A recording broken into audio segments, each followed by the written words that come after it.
So last week, we found out about a video challenge in which a group who could produce the best video would win iPads. As any other high school students, we got free iPads. We were wrong. During after school. Hey, Richie, what is the problem? And the best part about after school tutorials is a sense of teamwork that each and every student instills. Dang it, Richie. Richard, what are you doing? Come on, gotta get this right.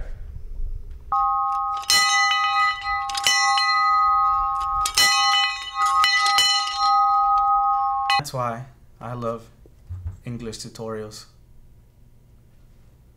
Alright, Richie, how was that? That was perfect. After a few setbacks, we were luckily able to get back on track.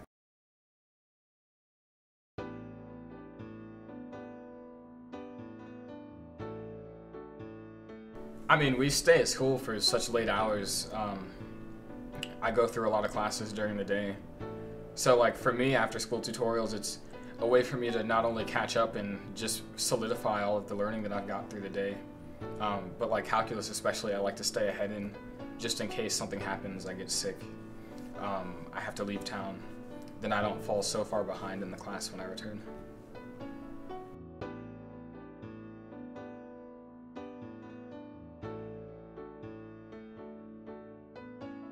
Teachers, like, they'll keep you on task, and just for me personally, being in a classroom setting is where it's easiest to learn, where I don't have like a TV or a computer there to distract me.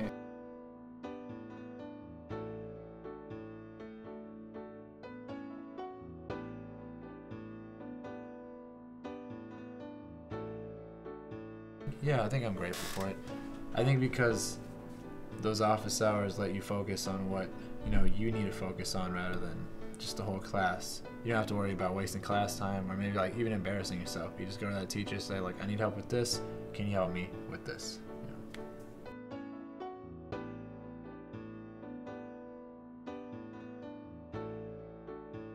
How do you feel about after school tutorials?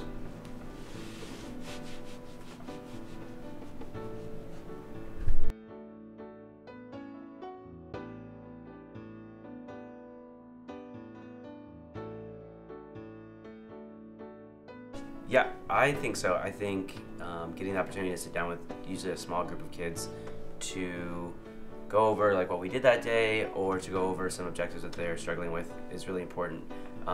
Most kids need to see the same material like 2-3 times before it really sinks in.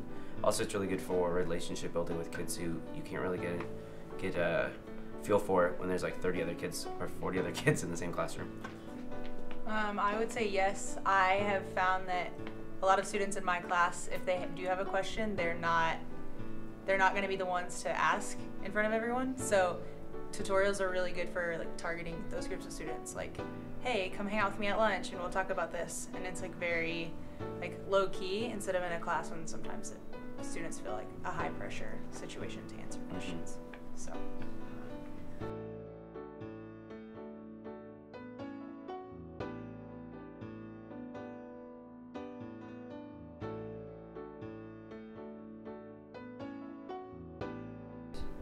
I feel like in 8th grade, the first thing that you mentioned does not happen. So, yeah, it's hard to compare them because an 8th grader will not do that. But I think it's really good practice for kids to do some of those things that you talked about, like reading a textbook or going back over flashcards with an adult in the room, like with a teacher after school, so they get the feeling, like they get used to doing that, and then once they're like in high school or college, they can do it on their own. They feel more confident because they've done it before and like been told like that's the actual way to study. Definitely, I think that it's just an accountability thing. Like studying by yourself versus studying with someone. To me, it's always going to be better to study with someone if like the conversation is productive. So I definitely think for 8th graders, specifically if like we're helping them or going over things with them, they see it a little bit differently than if they would just read it one time through by themselves and try to like comprehend all of that. If you read it with them, like one line, okay, let's talk about it.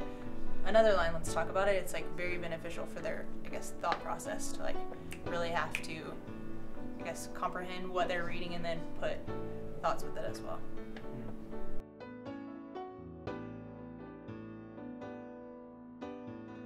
Stay in school. Don't do drugs. Go to tutorials.